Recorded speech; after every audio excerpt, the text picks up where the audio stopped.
माना कि तुम ये कहते हो कि तुम्हारे कंधों पे बहुत जिम्मेवारी है, पत्नी की, पति की, बच्चों की पढ़ाई की, बच्चों की शादी की।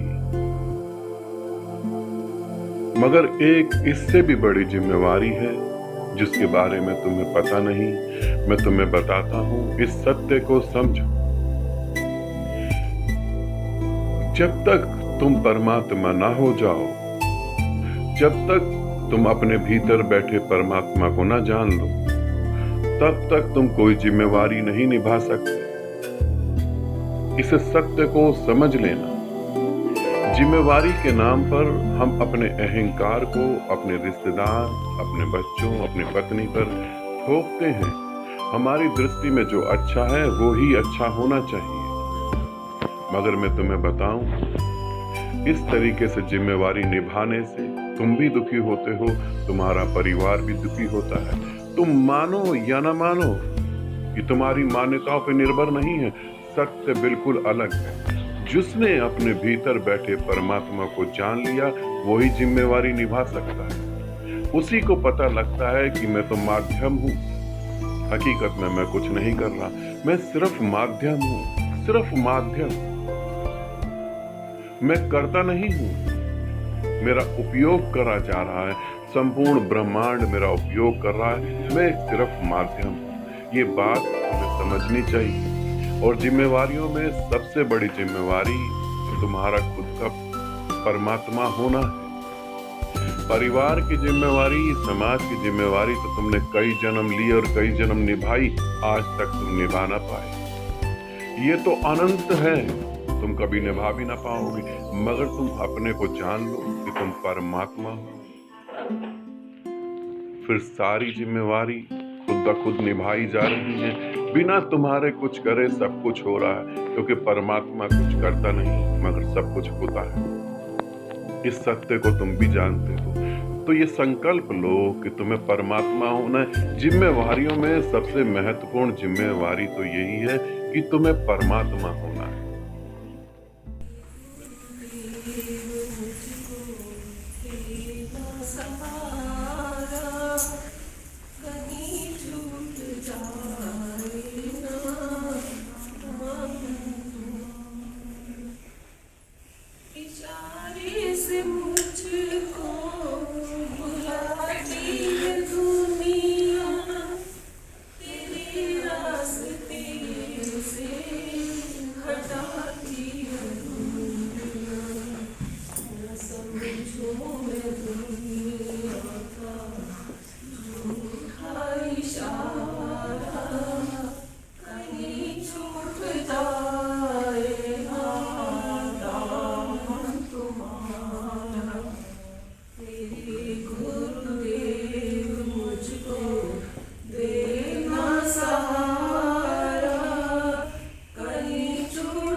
बैठी होती है आराम से और वो देखती है कि कुछ शिकारी आ रही है। और वो शिकारी जो है उसे खाने के लिए मारने की कोशिश करने वाले हैं, ऐसा उसे आभास हो जाता है। तो वो जो है भागती है और भागते भागते वो जो एक पहाड़ से दूसरे पहाड़ की तरफ कूद जाती है। तो जब वो कूदती है तभी उसका जो है बेबी हो जाता है। अब वो तो कूद जाती है जान बचाकर और बेबी जो है वो भेड़ के बीच में गिर जाता है। भेड़ समझते हैं, भेड़ में गिर जाता है। और जब वो तो शेरनी तो भाग जाती है, वो देख ही नहीं पाती अपने बच्चे को। और वो बच्चा जो है, भेड़ जो है, उस बच्चे को पालती और वो बच्चा बड़ा हो जाता है। वो घूम रहा होता है भेड़ों के साथ, घास खा रहा होता है, घास खा रहा होता है, और जो है एक शेर आता है।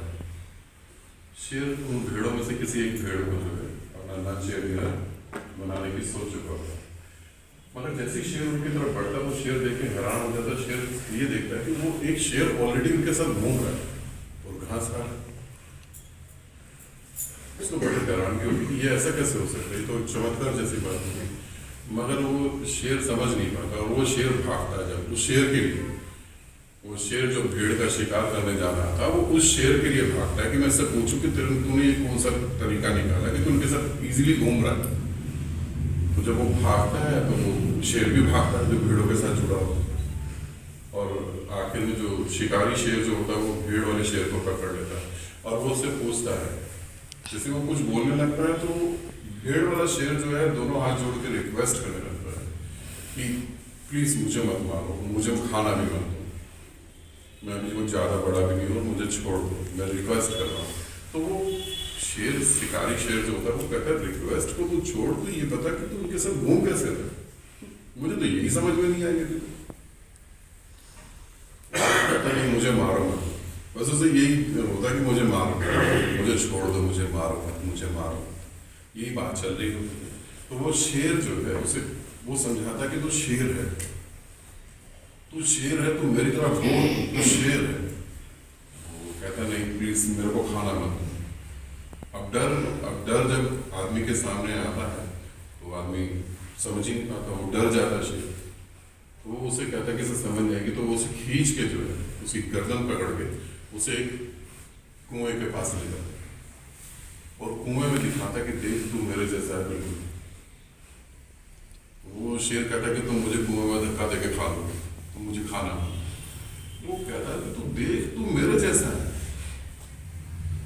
तो वो शेर देखता है, वो कहता है हम दोनों तो एक जैसे ही, तुम्हें रो क्यों रहा और डर क्यों रहा।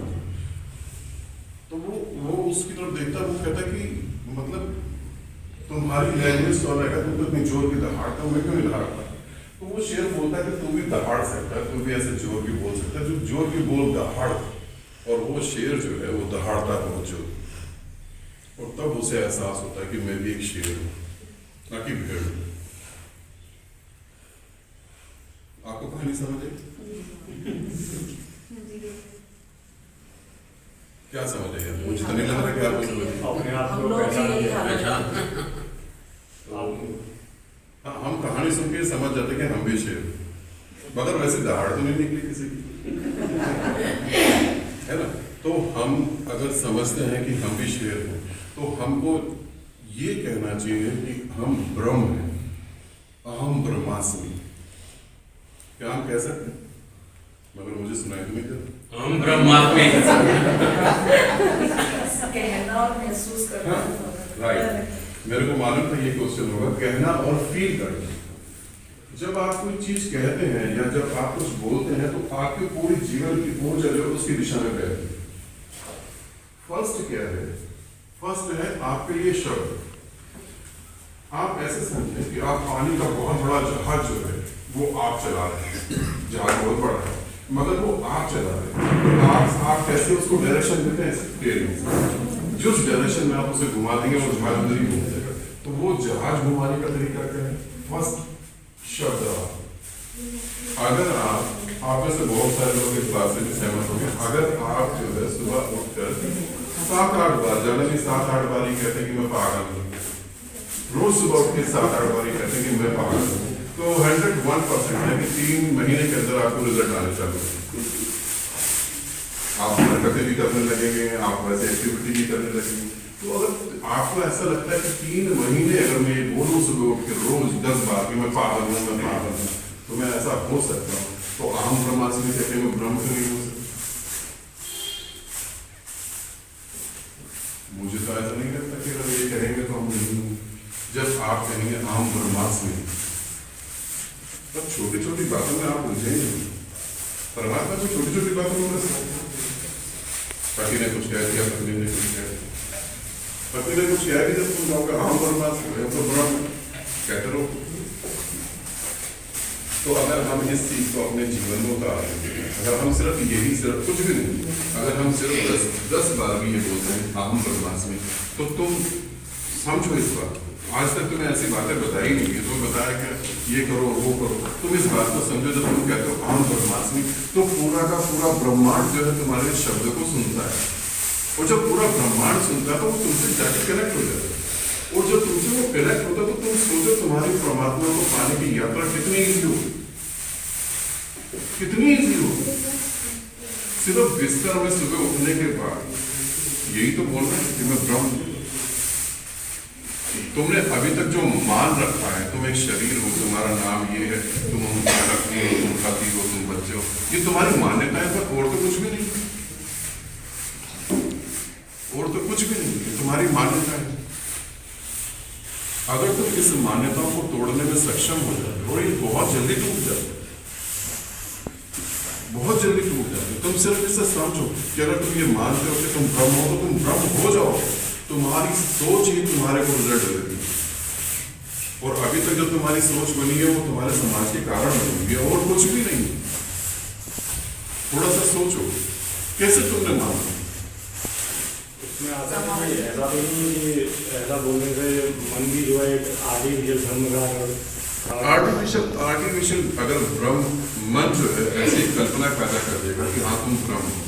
जैसे बहुत सारी संस्थाएं कहती हैं कि तुम ये बोलो कि तुम आत्मा हो, शुद्ध आत्मा हो, पवित्र आत्मा हो, तुम अगर उसे दोहराते हो तो तुम ऐसा महसूस होने लगता है, ठीक है, ऐसा महसूस होने लगता है कि तुम शुद्ध आत्मा हो। मगर तुम इसे भी समझो, ये भी क्वेश्चन मुझे मालूम था कि ऐसा क्वेश्चन आएगा, क्योंकि यहाँ सभी इंटेलिजेंट, कोई ऐसा तो है नहीं कि सुन के बैठ जाएगा और चला जाएगा घर में, तो सभी समझदार। मुझे मालूम है कि मेरे साथ जितने भी जुड़े हैं वो सभी समझदार, ठीक है ना। जब आप ये बोलोगे, इसे भी समझ लो, अगर आप ये बोलते हो कि मैं ब्रह्म हूँ, तो जब आप ब्रह्म अपने आप को बोलोगे तो आप छोटी चीजें नहीं कर पाओगे, आप छोटी एक्टिविटी नहीं कर पाओगे।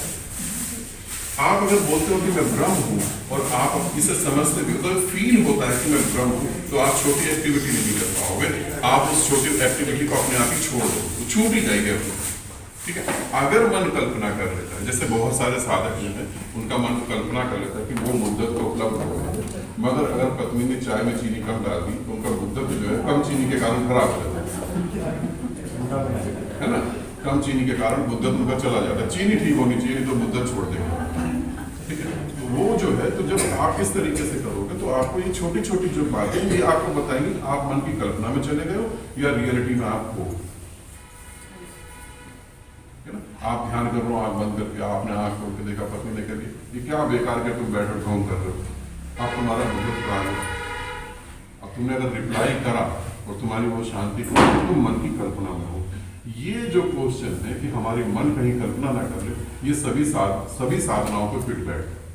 अगर आप कोई भी साधना करते हैं, कोई भी साधना करते हैं, और उसमें अगर आपको ऐसा लगता है कि आपकी वासनाएं, गुस्सा, आपका ईगो बड़ा ही हुआ है, कम नहीं हुआ, तो इसका मतलब मन जो है आपको काल्पनिक रिजल्ट देगा, तो वो गति नहीं होगी।